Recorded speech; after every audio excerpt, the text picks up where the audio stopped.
Face au droit social, l'émission qui s'intéresse aux problématiques liées au droit social en entreprise. On s'intéresse cette semaine au prêt de main-d'œuvre illicite avec nos deux experts comme toujours. À tout de suite.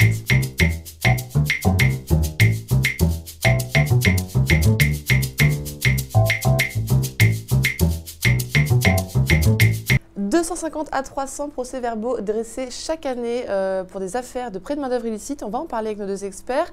Nicolas Sauvage, bonjour. Bonjour Roxane. Vous êtes avocat associé chez Reed Smith. À vos côtés, Michael Hayat, bonjour. Bonjour Roxane. Vous êtes délégué aux affaires sociales au sein de Syntec Numérique et également, vous siégez également au Prud'homme.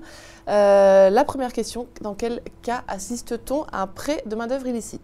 On assiste à un prêt de main-d'œuvre illicite quand une entreprise met à disposition de son personnel, à disposition d'une autre entreprise, et qu'elle n'assortit pas cette mise à disposition d'une réelle prestation avec valeur ajoutée. En d'autres termes, elle met des hommes et elle ne vend pas un conseil, un produit. Ils n'ont pas de compétences particulières.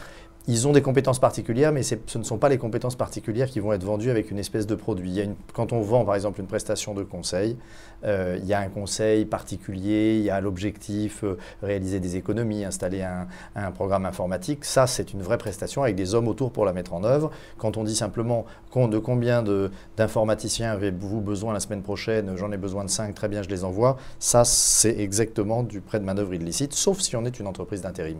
Quel lien y a-t-il avec le délit de marchandage, messieurs ?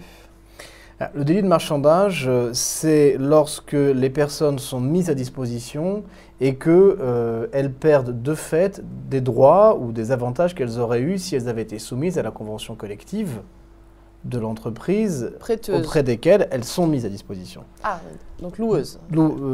Utilisateur. Utilisateur. Oui, donc, c'est souvent imbriqué puisque, en général, lorsqu'il y a un prêt de main-d'œuvre illicite, les gens sont mis à disposition et souvent, ils peuvent être mis à disposition d'une entreprise qui a une convention collective plus favorable que celle qui prête. Donc, les personnes perdent un avantage qu'elles auraient eu si elles avaient été embauchées directement.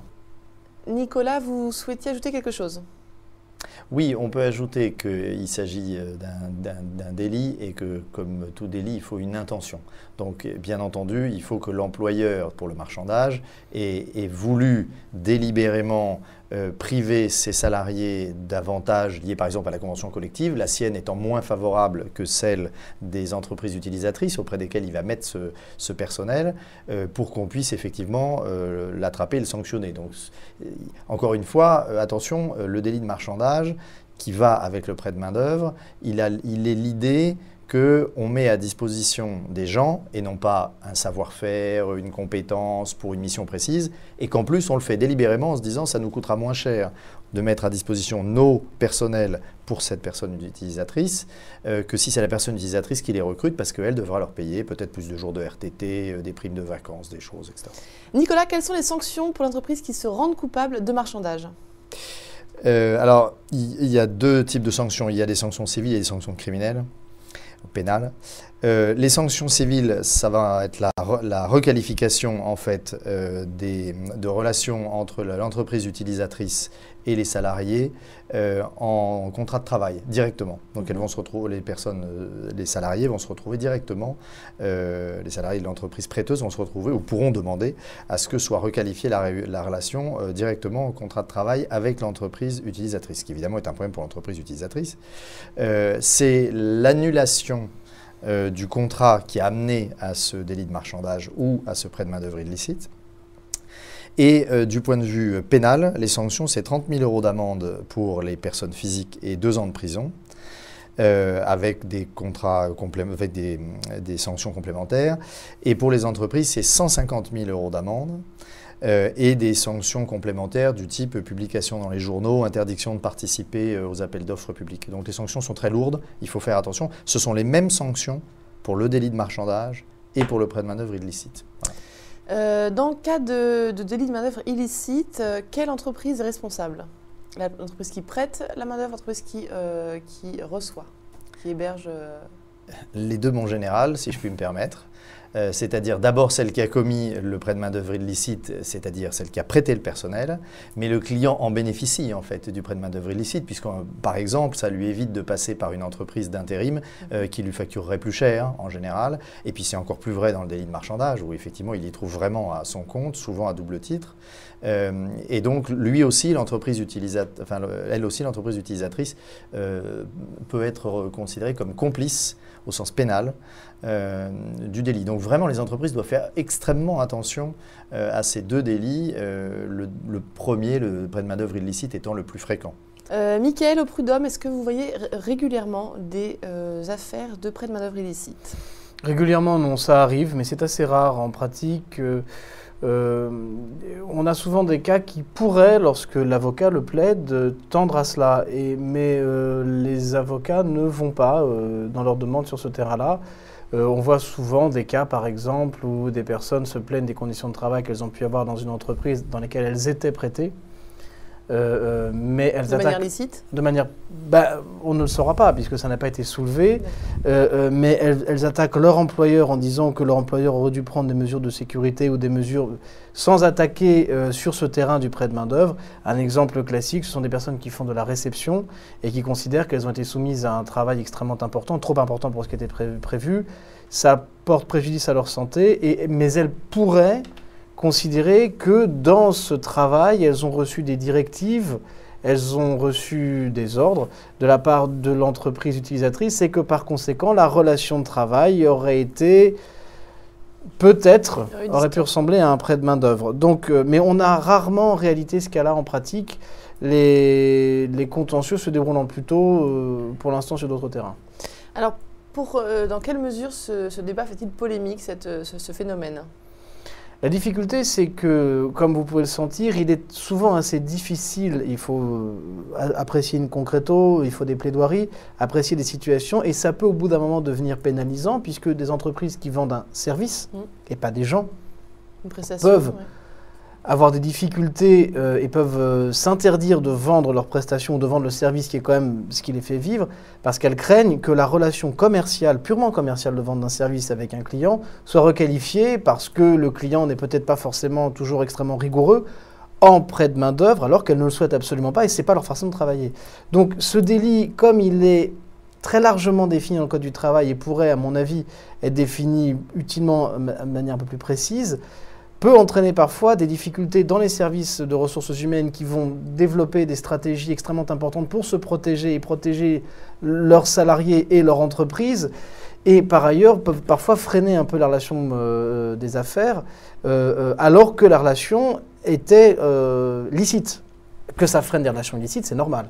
Mais ça peut entraîner une difficulté même pour des relations licites. Il y a des risques.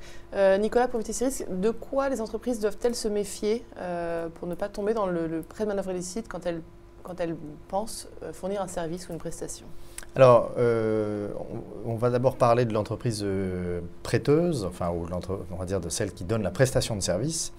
La première chose, c'est de définir de manière précise la mission, être capable de définir de manière précise dans le contrat la mission du ou des personnes qu'on va envoyer chez le client. La plupart du temps, d'ailleurs, on les envoie chez le client. C'est surtout là que ça se voit. Quand les gens sont à l'extérieur, ça se voit moins.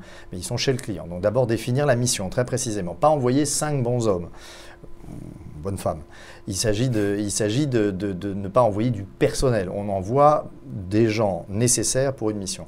Deuxième chose, il faut demander aux clients utilisateurs absolument de distinguer les populations, c'est-à-dire de ne pas accorder à ses salariés, quand on est celui qui est l'entreprise prestataire, de ne pas accorder à ses salariés des adresses e-mail @l'entreprisecliente.com. Oui.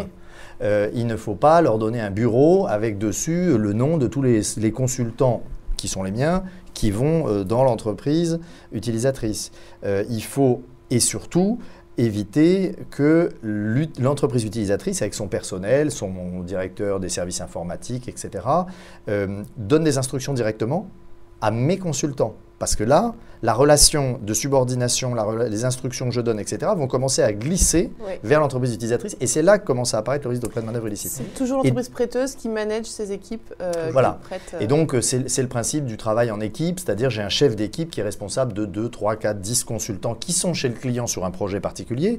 Et c'est ce chef d'équipe qui se déplace, qui n'est pas forcément tout le temps chez le client, parce qu'il peut superviser plusieurs chantiers en même temps, mais qui va chez chaque client, qui s'assure que tout va bien, que les relations entre les consultants sont bien, et qui fait l'interface avec l'entreprise cliente et non pas l'entreprise cliente qui utilise directement les gens qui sont sur place. J'ajoute une chose.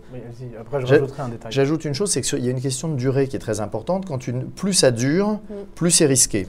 Et alors, il y a deux raisons. La première, c'est plus ça dure, plus les gens s'habituent, plus ils se comportent finalement comme des collègues les uns des autres, et moins il y a de distinction entre les populations consultants qui arrivent pour travailler et employés de l'entreprise. Et la deuxième, c'est que au-delà d'un an dans une entreprise, quand vous y êtes détaché par une entreprise tierce, vous avez le droit de voter aux élections des représentants du personnel de l'entreprise tierce, de l'entreprise cliente. Et au-delà de 2 ans à travailler dans une entreprise, vous êtes éligible chez l'entreprise tierce. Ouais. Donc ça pose quand même des problèmes divers. On n'a pas envie de voir arriver parmi les délégués du personnel quelqu'un d'une autre entreprise. Oui. Enfin, c'est quand même très compliqué. Voilà. Donc c'est aussi cette raison, le fait de passer les 2 ans qui fait que depuis maintenant quelques années, les entreprises qui sont des grandes utilisatrices, celles qui sont de grandes utilisatrices de consultants, par exemple d'informaticiens, mais pas forcément que d'informaticiens, font extrêmement attention à ne jamais faire des contrats dans lesquels les consultants qu'on leur met à disposition restent plus de 2 ans. Voilà. Donc on essaie de les faire rester en dessous de 2 ans. Et puis la dernière chose, c'est quand on rédige le contrat, il est essentiel, c'est à la fois pour celle qui apporte sa main-d'œuvre que pour le client, il est essentiel de ne pas identifier nommément les gens qui vont venir faire l'opération. Parce que si on les identifie, voilà, c'est une ressource humaine, je suis l'entreprise qui fait la prestation de service, je mets bien qui j'ai envie pour réaliser la prestation. Ce que je vous garantis, monsieur le client, c'est que vous aurez une bonne prestation. Ne me demandez pas de vous mettre Dupont, Durand et Duchemol, parce que sinon, on voit bien qu'il y a un changement dans la relation. Ce n'est plus la prestation qui vous intéresse, c'est monsieur Dupont, Durand et Duchemol, et là, il y a un problème. Très bien. Alors le point que je souhaitais rajouter, sur lequel il faut faire extrêmement attention et qui confirme ce qui vient d'être dit, c'est que lorsque l'entreprise utilisatrice a des besoins supérieurs à ce qui était prévu, ce n'est pas elle qui va décider des heures supplémentaires de la personne qui travaille et qui est prêtée. C'est un grand classique, c'est bien le manager. Il faut faire extrêmement attention. Lorsqu'il y a un besoin de prestations supplémentaires, il faut passer par l'entreprise qui est l'employeur, et l'employeur donnera l'ordre aux salariés.